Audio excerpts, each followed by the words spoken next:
ሰላም ውድ የሳር ቤት ዩቲዩብ ተከታታዮች፣ እንደተለመደው ዛሬም አንድ አስደናቂ ታሪክ ይዘንላችሁ መጥተናል።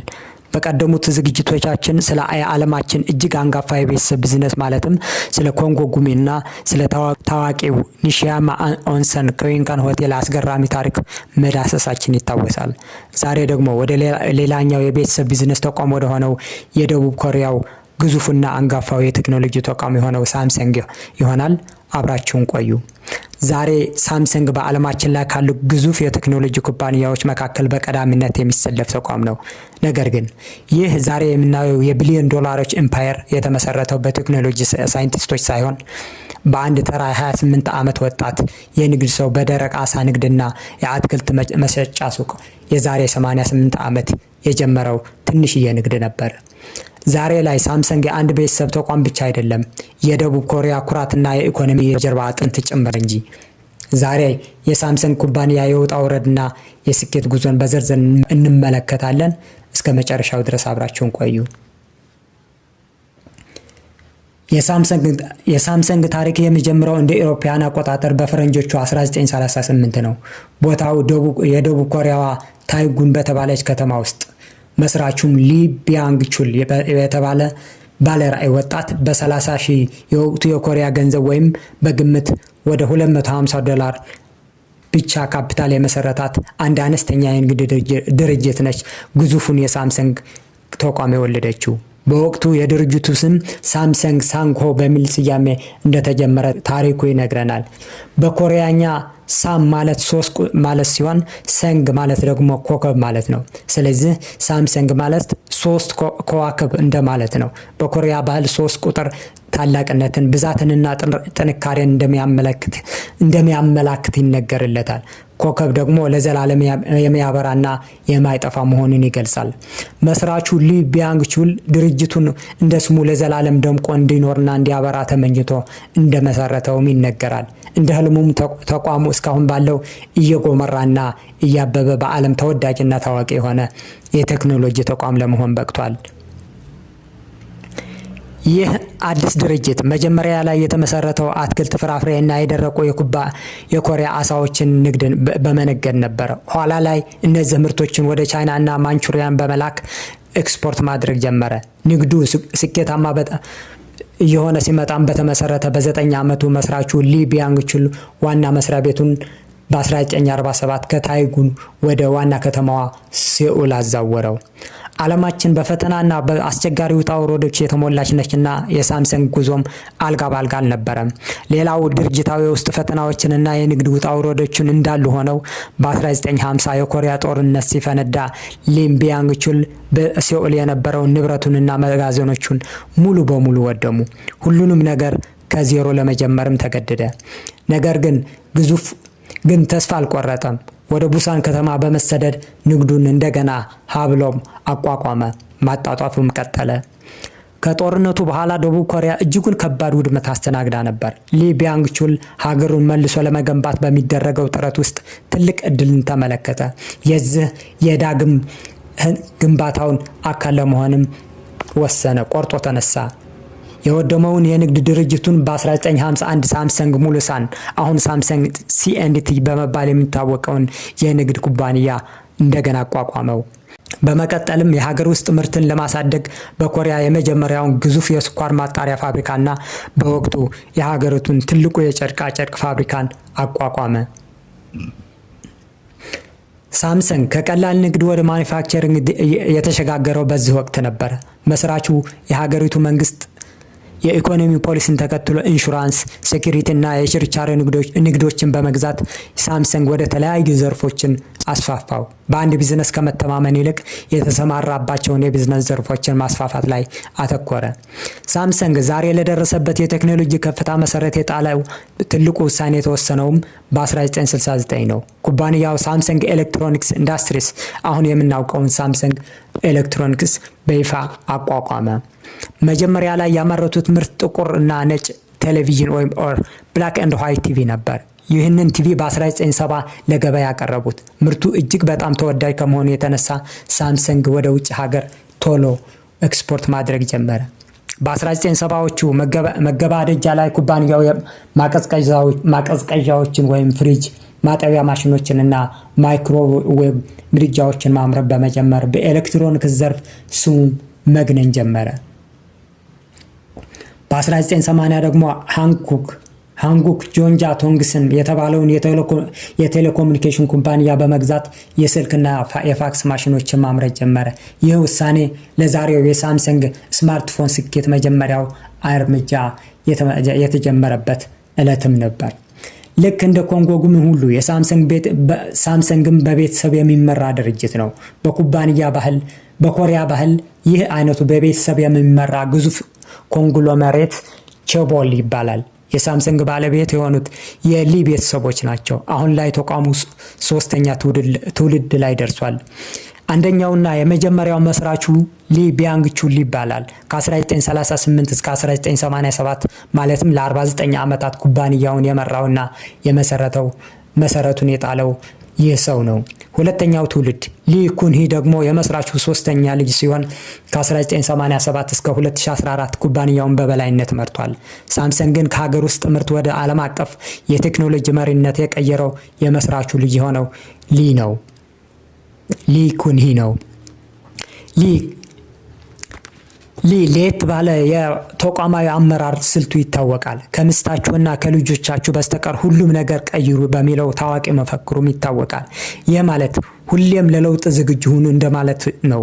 በጥራት ላይ ከፍተኛ አብዮት ያመጣውም በዚህ መርሁና መፈክሩ ነው። ሶስተኛው ትውልድ የአሁኑ መሪ ሊ ጄዮንግ ይባላል። የሊ ኩንሂ ልጅ ነው ወይም የመስራቹ የልጅ ልጅ።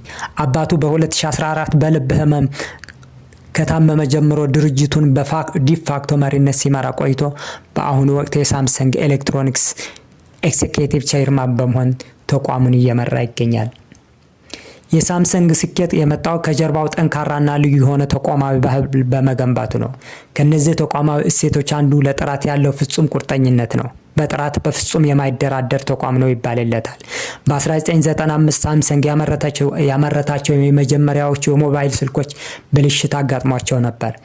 ይህንን የሰማው መሪው ሊ ኩንሂ 2000 የሚሆኑ ሰራተኞችን በአንድ ግቢ ውስጥ ሰብስቦ $50 ሚሊዮን የሚያወጡ ከ150 ሺህ በላይ ስልኮችን እና የፋክስ ማሽኖችን በሰራተኞቹ ፊት እንዲሰባበሩና በእሳት እንዲቃጠሉ አደረገ። ሰራተኞቹም እያለቀሱ ተመለከቱት። ይህ ክስተት ጥራት ከምንም በላይ ይቀድማል የሚለውን የሳምሰንግን ሕግ በሰራተኞችና አእምሮ ውስጥ እንዲቀረጽና እንዲሰርጽ በማድረግ ተቋማዊ ባህልም የጥራት ተቋማዊ ባህል እንዲገነባ አስችሎታል። ሁለተኛው ምርምር እና ልማት ላይ ፎከስ ማድረጉ ነው።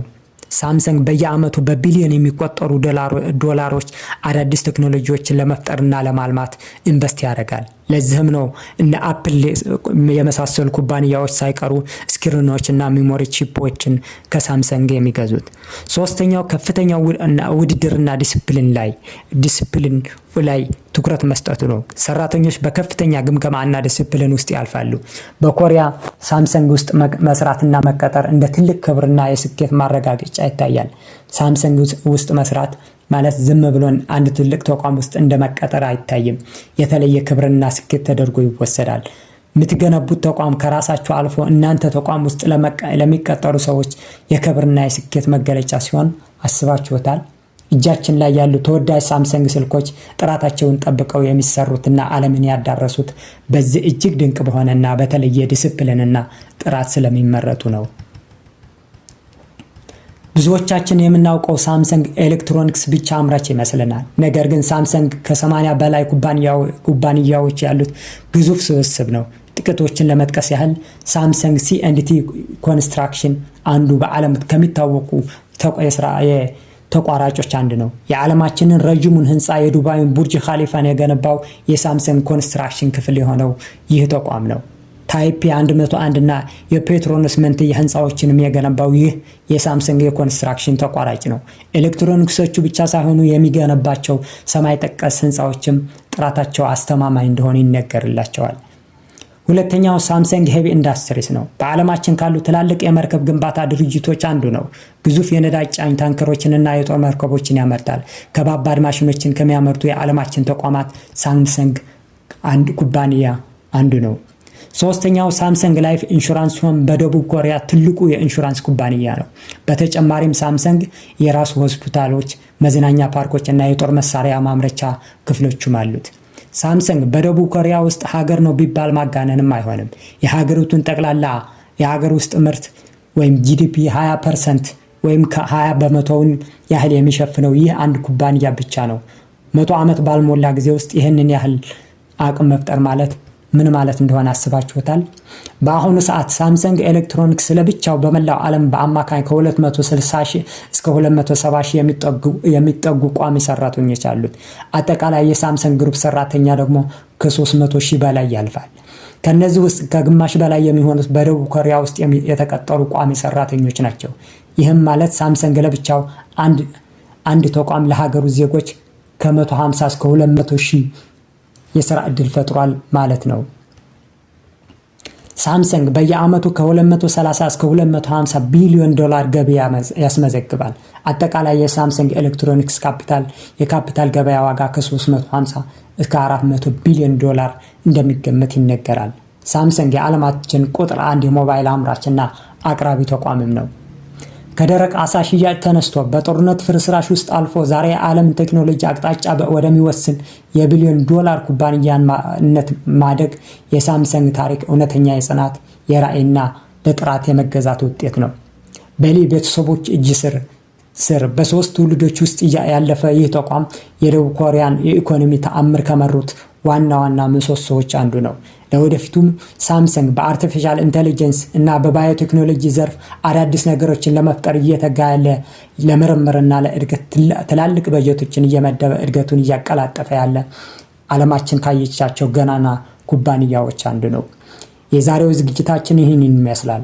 የቤተሰብ ቢዝነስ ተቋም መመስረት ማለት ምን ያክል አዋጭና ዘመን ተሻጋሪ እንደሆነ ከነዚህ በትናንሽ ቢዝነስና በግለሰብ የተመሰረቱ ተቋማትን መገንዘብ እንችላለን። ለነገው ለልጅ ልጆቻችን የሚተርፍ ተቋም መገንባት ዛሬ መሰረቱን መጣል እንችላለን።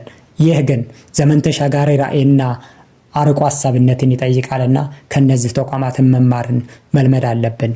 ይዘቱ ከተመቻችሁ ቪዲዮውን ላይክ ማድረጋችሁን፣ ለሌሎች እንዲደርስ ሼር ማድረጋችሁንና አዳዲስ ታሪኮች ሲናቀርብ በፍጥነት እንዲደርሷችሁ ቻናላችንን ሰብስክራይብ ማድረጋችሁን አትርሱ።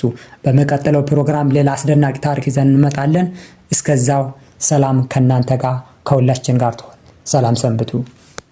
ሰማይ ሲለወስ ደመናው ሲለብስ ብርሃን ሲጠፋ ጨለማ ሲነግስ ጨረቃ ሲደምቅ ከዋክብት ሲወጡ ድምፅሽ ይነፍሳል ከዛፍ ከቋጥ